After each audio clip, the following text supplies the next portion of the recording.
राजभाषा। भारतीय संविधान के भाग 17 के अंतर्गत अनुच्छेद 343 से 351 में राजभाषा संबंधी प्रावधान है।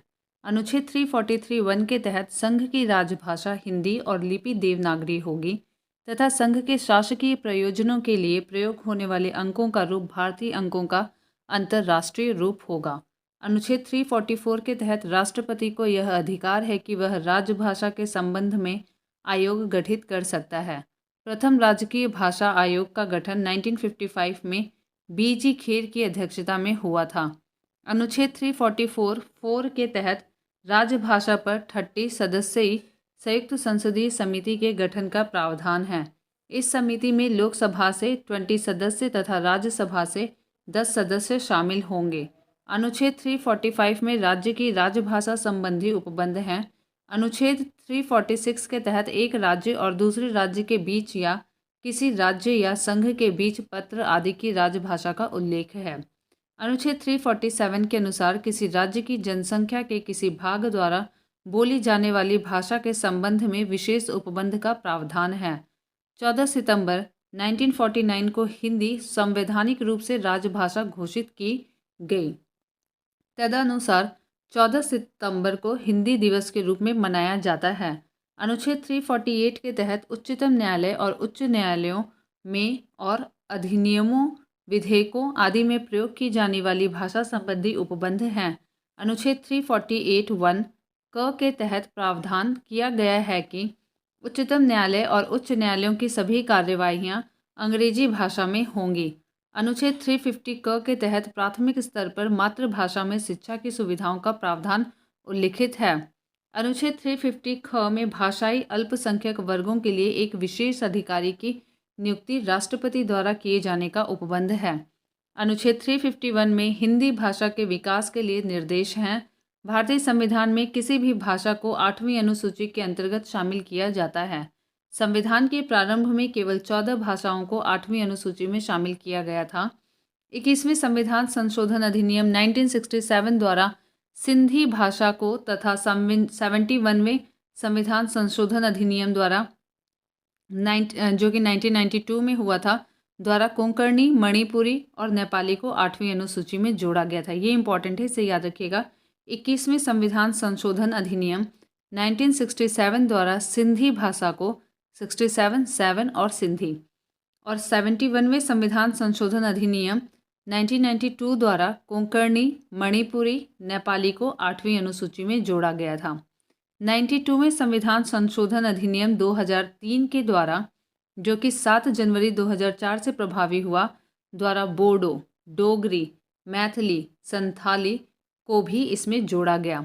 96वें संविधान संशोधन अधिनियम 2011 द्वारा 8वीं अनुसूची में शामिल उड़िया भाषा का नाम परिवर्तित कर उड़िया किया गया। इस प्रकार वर्तमान में 8वीं अनुसूची में कुल 22 भाषाएं शामिल हैं। भाषा शास्त्रीय दृष्टि से द्रविड़ परिवार की भाषा ब्राहुई है जो बलूचिस्तान की भाषा है। प्रश्न कोश और पहला प्रश्न, भारतीय संविधान के किस अनुच्छेद में राज्य की राजभाषा या भाषाएं अपनाने की प्रक्रिया है? अनुच्छेद 345 में ऑप्शन सी। अनुच्छेद 345 के अंतर्गत राज्य की राजभाषा व भाषाएं अपनाने की प्रक्रिया है। इसके अनुसार किसी राज्य का विधानमंडल विधि द्वारा उस राज्य में प्रयोग होने वाली भाषाओं में से किसी एक या अधिक भाषाओं को या हिंदी को उस राज्य के सभी या किन्हीं प्रयोजनों के लिए प्रयोग की जाने वाली भाषा के रूप में अंगीकृत कर सकेगा। जबकि अनुच्छेद 343 संघ की राजभाषा के संबंध में है। अनुच्छेद 344 में राजभाषा के संबंध में आयोग तथा संसद की समिति के गठन तथा अनुच्छेद 346 में 2 राज्यों के बीच पत्रादि की राजभाषा का उपबंध है।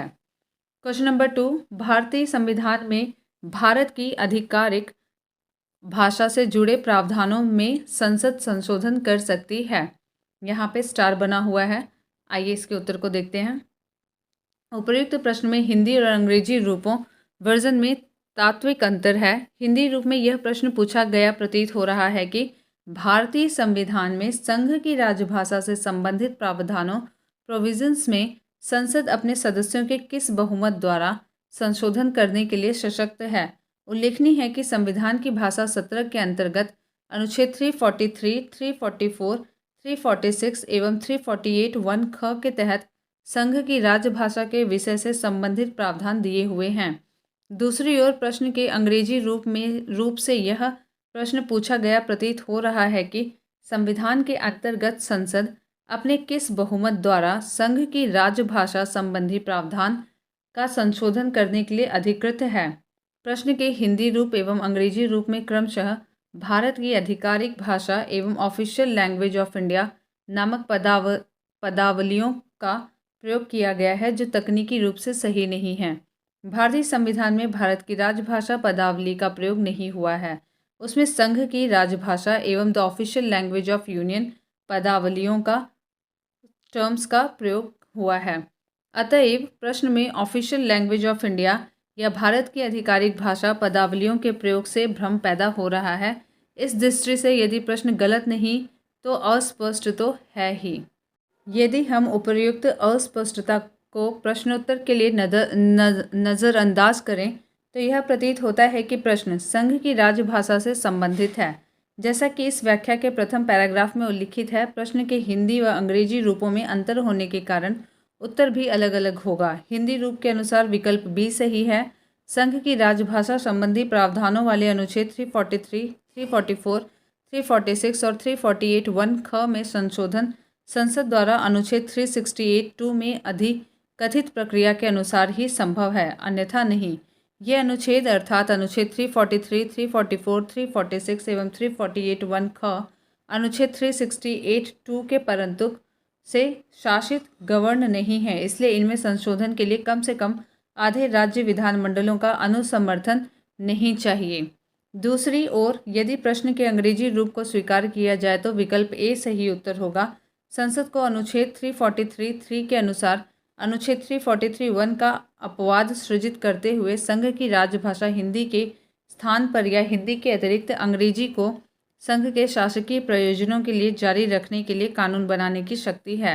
अनुच्छेद 343(3) के तहत ऐसा कानून संसद द्वारा अपने साधारण बहुमत से बनाया जाएगा। संसद ने अपनी इस शक्ति का प्रयोग करते हुए राजभाषा अधिनियम 1963 अधिनियमित किया है। इस अधिनियम की धारा 3 के अनुसार हिंदी के अतिरिक्त अंग्रेजी भी संघ की राजभाषा के रूप में 26 जनवरी 1965 से प्रयुक्त होती रहेगी। संघ की कतिपय शासकीय प्रयोजनों के लिए तो अंग्रेजी इस अधिनियम के अनुसार अनिवार्य है। स्पष्टतः उक्त अधिनियम में कोई भी संशोधन संसद द्वारा अपने साधारण बहुमत से किया जा सकता है और तदनुसार संघ की राजभाषा में संविधान के अनुरूप संशोधन किया जा सकता है। प्रश्न के अंग्रेजी रूप में प्रयुक्त प्रोविजन शब्द अंडर द कॉन्स्टिट्यूशन शब्दों के से अनुच्छेद 343 के तहत संसद को प्राप्त शक्ति का एवं शक्ति के प्रयोग में अधिनियमित राजभाषा अधिनियम का संदर्भ स्पष्ट हो रहा है। उपर्युक्त व्याख्या से स्पष्ट है कि एक ही प्रश्न के दो सुभिन्न उत्तर हैं। क्वेश्चन नंबर 3, निम्नलिखित में से भारत के संविधान में उल्लिखित भाषाओं के बारे में क्या सही है? बोडो संविधान की 8वीं अनुसूची में स्वीकृत भाषा है। Option D. बोडो भारतीय संविधान की 8वीं अनुसूची में स्वीकृत भाषा है। इसे 92 में संविधान संशोधन अधिनियम 2003 द्वारा 8वीं अनुसूची में शामिल किया गया। अनुच्छेद 343 के अनुसार हिंदी भारतीय संघ की राजभाषा है, न कि राष्ट्रीय भाषा। अंगिका संविधान की 8वीं अनुसूची में शामिल नहीं है। अनुच्छेद 350 क के अनुसार प्रत्येक राज्य और राज्य के भीतर प्रत्येक स्थानीय प्राधिकारी भाषाई अल्पसंख्यक वर्गों के बालकों को शिक्षा के प्राथमिक स्तर पर मातृभाषा में शिक्षा की पर्याप्त सुविधाओं की व्यवस्था करने का प्रयास करेगा और राष्ट्रपति किसी राज्य को ऐसे निर्देश दे सकेगा जो वह ऐसी सुविधाओं का उपबंध सुनिश्चित कराने के लिए आवश्यक या उचित समझता है। राज्य किसी भी प्रकार से उन्हें ऐसा करने के लिए बाध्य नहीं कर सकता। क्वेश्चन नंबर 4, संविधान के किस अनुच्छेद में यह व्यवस्था की गई है कि प्रत्येक राज्य शिक्षा के प्राथमिक स्तर पर मातृभाषा में शिक्षा की पर्याप्त सुविधाओं की व्यवस्था करने का प्रयास करेगा? अनुच्छेद 350 क में। Option C. क्वेश्चन नंबर 5, भारतीय संविधान के अनुच्छेद 344 के तहत प्रथम राजकीय भाषा आयोग का गठन हुआ था 1955 में बी.जी. खेर की अध्यक्षता में। Option B. 7 जून 1955 को तत्कालीन राष्ट्रपति डॉक्टर राजेंद्र प्रसाद ने बी.जी. खेर की अध्यक्षता में प्रथम राजकीय भाषा आयोग का गठन किया। जिसने 1956 में अपना प्रतिवेदन राष्ट्रपति को सौंप दिया।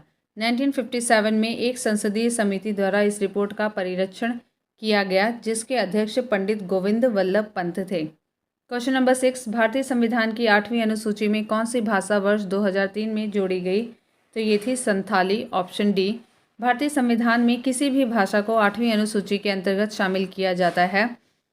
संविधान के प्रारंभ में केवल 14 भाषाओं को राजकीय भाषा का दर्जा प्राप्त था। 92वें संविधान संशोधन 2003 7 जनवरी 2004 से प्रभावी द्वारा बोडो, डोगरी, मैथिली और संथाली को राजकीय भाषा के रूप में मान्यता दी गई। इससे पहले 1992 में 71वें संविधान संशोधन द्वारा नेपाली, कोंकणी एवं मणिपुरी को तथा 1967 में 21वें संविधान संशोधन द्वारा सिंधी को राजकीय भाषा का दर्जा दिया गया था। इस प्रकार अभी तक 22 भाषाओं को संविधान के तहत मान्यता प्राप्त है, यथा असमिया, बंगला, गुजराती, हिंदी, कन्नड़, कश्मीरी, कोंकणी, मणिपुरी, मलयालम, मराठी, नेपाली, उड़िया, पंजाबी, संस्कृत, सिंधी, तमिल, तेलुगु, उर्दू, बोडो, डोगरी, संथाली, मैथिली, ये भाषाएं यहाँ पे मेंशन्ड हैं। क्वेश्चन नंबर 7, 1993 में निम्नलिखित में से कौन सी भाषा 8वीं अनुसूची में सम्मिलित नहीं की गई है? तो यहाँ पे मैथिली, बोडो, संथाली, डोगरी सभी सम्मिलित हैं, इसलिए यहाँ पे स्टार बना हुआ है। आइए उत्तर देखते हैं। प्रश्नगत सभी विकल्प त्रुटिपूर्ण हैं। उपयुक्त प्रश्न की व्याख्या देखें। तो ऊपर जो हमने एक्सप्लेनेशन पढ़ा था, एक बार उसे आप देख लीजिएगा। क्वेश्चन नंबर 8, निम्नलिखित संविधान संशोधन अधिनियम में किस एक के अंतर्गत भारत के संविधान की 8वीं अनुसूची में 4 भाषाएं जोड़ी गई हैं, जिससे उनकी संख्या बढ़कर 22 हो गई है? तो ये था ऑप्शन सी, संविधान के 92वें संविधान संशोधन द्वारा, ऑप्शन सी। क्वेश्चन नंबर 9, निम्नलिखित में से कौन सी भाषा संविधान की 8वीं अनुसूची में नहीं है? तो ये भोजपुरी भाषा है जो नहीं है। उर्दू, कोंकणी, नेपाली मेंशन्ड है वहाँ पे, ऑप्शन डी। क्वेश्चन नंबर 10, संविधान की 8वीं अनुसूची में संवैधानिक संशोधन द्वारा निम्न में से कौन सी भाषा जोड़ी गई है? तो यहाँ पे सिंधी को भी जोड़ा गया है, कोंकणी को भी जोड़ा गया है। बी और डी दोनों ऑप्शन सही हैं। क्वेश्चन नंबर 11, कौन सी भाषा हमारे संविधान की 8वीं अनुसूची में सम्मिलित नहीं है? तो ये है राजस्थानी भाषा, जबकि गुजराती, कश्मीरी, डोगरी सम्मिलित है, लेकिन राजस्थानी सम्मिलित नहीं है, ऑप्शन सी। क्वेश्चन नंबर 12, 71वें संशोधन से संविधान की 8वीं अनुसूची में कौन सी 3 भाषाएं जोड़ी गई थी? तो ये थी नेपाली, कोंकणी और Manipuri, option C. Question number 13, कौन सी भाषा संविधान की 8वीं अनुसूची में शामिल नहीं है? तो हमने अंग्रेजी के बारे में कुछ नहीं पढ़ा था, तो अंग्रेजी ऑप्शन ए सम्मिलित नहीं है। क्वेश्चन नंबर 14, भारतीय संविधान की 8वीं अनुसूची में मान्य सरकारी भाषाओं की संख्या है 16, 18, 17, 20 नहीं 22, मेंशन नहीं है, इसलिए स्टार बना है। 92वें संविधान संशोधन अधिनियम 2003 से पूर्व संविधान की 8वीं अनुसूची में शामिल भाषाओं की संख्या 18 थी, जो इस संशोधन के बाद अब 22 हो गई है। क्वेश्चन नंबर 15, भारतीय संविधान की 8वीं अनुसूची में मान्य राजकीय भाषाओं की संख्या है 22, ऑप्शन ए।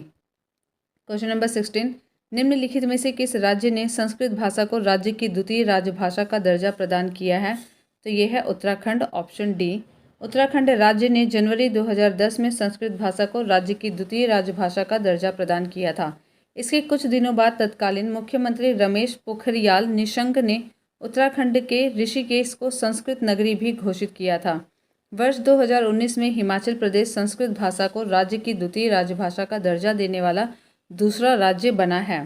क्वेश्चन नंबर 17, संविधान की 8वीं अनुसूची में सम्मिलित भाषाओं में निम्नलिखित में से कौन सी भाषा बोलने वाली सर्वाधिक है? तो ये है बंगाली, ऑप्शन ए। वर्ष 2011 की जनगणना के आंकड़ों के अनुसार संविधान के तहत अनुसूचित 22 भाषाओं में सर्वाधिक लोगों द्वारा हिंदी और दूसरे क्रम पर बंगाली तथा तीसरे क्रम पर मराठी भाषा बोली जाती है। प्रश्नगत विकल्पों के आधार पर इस प्रश्न का उत्तर विकल्प ए होगा, क्योंकि वहाँ पे हिंदी मेंशन नहीं है। नेक्स्ट क्वेश्चन 18, निम्नलिखित भारतीय भाषाओं को मातृभाषा के रूप में प्रयोग करने वालों का कौन सा सही अवरोही क्रम है? तो इसमें है बंगाली, मराठी, फिर तेलुगु, फिर तमिल। 1, 2, 4, 3, ऑप्शन बी यहाँ पे सही है। 2001 की जनगणना के अनुसार अवरोही क्रम इस प्रकार था: बंगाली, तेलुगु, मराठी, तमिल। 2011 की जनगणना के आंकड़ों के अनुसार अनुरूप उपर्युक्त भाषाओं का अवरोही क्रम है बंगाली 8.03%, मराठी 6.86%, तेलुगु 6.70%, तमिल 5.70%। अतः वर्तमान संदर्भ में इस प्रश्न का विकल्प बी होगा। क्वेश्चन नंबर 19, हिंदी भाषी भारतीयों का प्रतिशत लगभग कितना है? तो यहाँ पे 43.63% है, जो कि यहाँ कहीं पे भी मेंशन नहीं है, इसलिए स्टार बना हुआ है। 2001 की जनगणना के अनुसार हिंदी भाषी भारतीयों का प्रतिशत देश की जनसंख्या में 41.03% था। 2011 की जनगणना के अनुसार यह प्रतिशत 43.63% हो गया है। क्वेश्चन नंबर 20, निम्नलिखित में से कौन सी भाषा बलूचिस्तान की है किंतु भाषा शास्त्रीय दृष्टि से द्रविड़ परिवार की है? तो ये है ब्राहुई, ऑप्शन ए। भाषा शास्त्रीय दृष्टि से द्रविड़ परिवार की भाषा ब्राहुई है, जो बलूचिस्तान की भाषा है। क्वेश्चन नंबर 21, निम्नलिखित भाषाओं पर विचार कीजिए। गुजराती, कन्नड़, तेलुगु, उपयुक्त में से किनको सरकार ने श्रेणी क्लासिकी भाषाएं घोषित किया है? तो ये दूसरा और तीसरा है, यहाँ पे कन्नड़ और तेलुगु, जबकि गुजराती नहीं है। तो दूसरा और तीसरा ऑप्शन सी। कतिपय भारतीय भाषाओं की प्राचीन साहित्यिक परंपरा का संरक्षण और संवर्धन करने हेतु भारत सरकार द्वारा उन्हें शास्त्रीय भाषा का दर्जा प्रदान किया जाता है। अब तक भारत सरकार द्वारा कुल 6 भारतीय भाषाओं को शास्त्रीय भाषा का दर्जा प्रदान किया गया है, जिसमें तमिल को वर्ष 2004 में, संस्कृत को 2005 में, तेलुगु और कन्नड़ को 2008 में, मलयालम को 2013 में और उड़िया को वर्ष 2014 में यह दर्जा प्रदान किया गया है।